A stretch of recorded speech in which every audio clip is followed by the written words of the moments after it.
When I finished my training in cardiac surgery, I had learned only a few cardiac operations. There was no open heart surgery on a regular basis at that time. It's just the very beginning. We did atrial septal defects, that kind of thing, but nothing complex.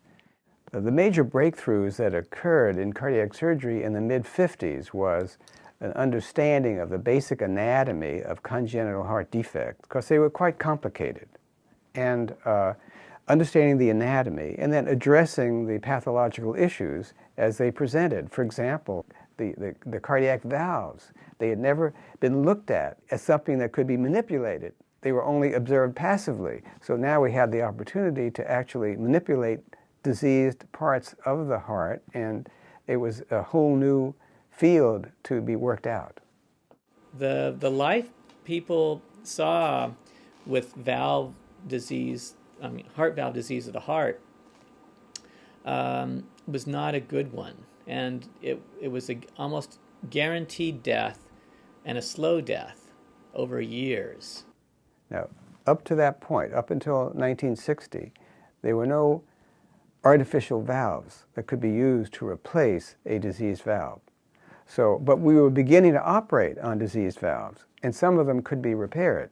But if we couldn't repair them, then it would be unlikely the patient would even leave the operating theater, let alone survive the operative event. So that the need for a replacement for cardiac valves became readily apparent.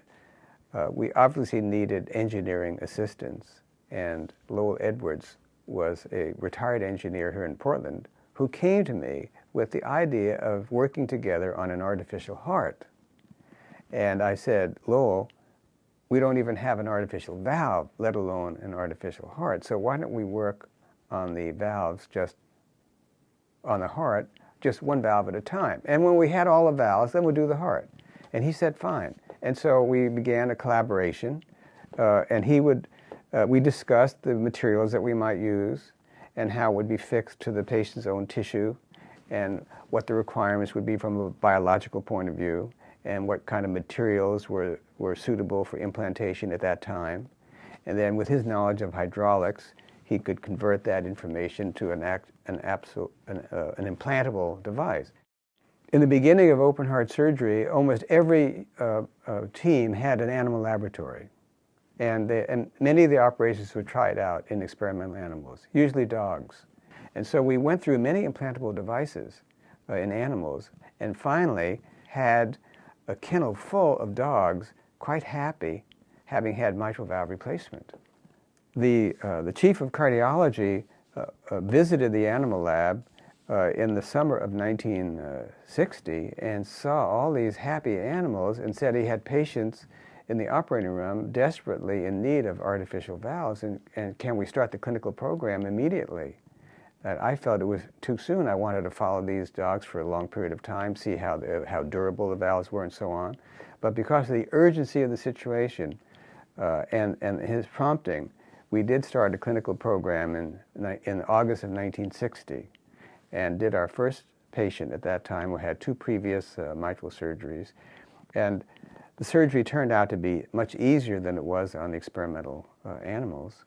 And the patient survived the operation, went to the intensive care unit, and I watched the chief of medicine listen to the valve the first time to hear an artificial valve moving inside the body.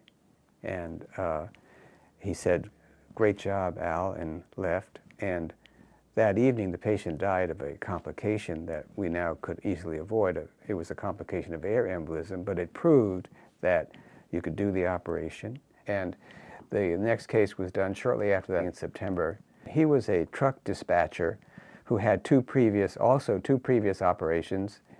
We told him what the story was with regard to the level of technology that we had arrived at. He consented to operation, and we replaced his valve with calcific mitral stenosis. And he did extremely well and lived for about 11 years after operation, perfectly normal, healthy life. From the early work, there are patients who are still alive who were operated on in 1961. So what we discovered over the long term was that the valves were extremely durable, And that's one of the advantages of a mechanical valve. Dr. Starr was really the first who has been able to develop a device mimicking the valve function.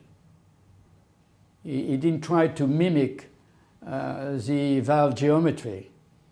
The genius idea was to develop something very simple, which was a ball, moving in a cage.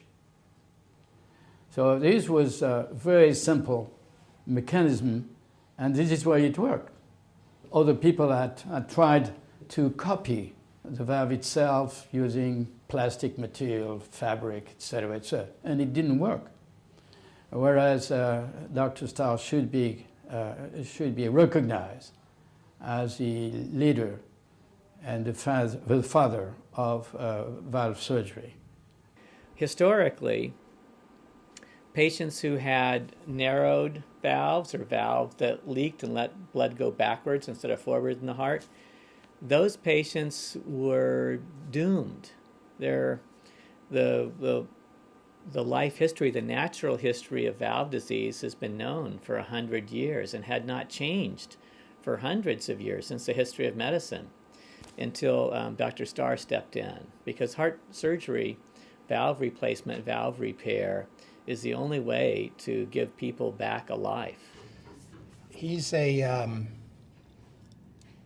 very special man, the smartest man I've ever met. And the valve design that he used in 1960 was a caged ball, as this valve is. It was the only mechanical valve available for about 15 years. Since then, many other heart valves have been invented. The most commonly used one is the St. Jude valve, which looks nothing like this rather crude, perhaps, looking caged ball valve, but they both work equally well. Last year, a paper was published of a randomized controlled study of the world's first valve against the world's most successful current valve, which was first used in 1977 and is by far the most popularly used valve today. And 5 years of follow-up, they found no difference in performance as far as the patients were concerned.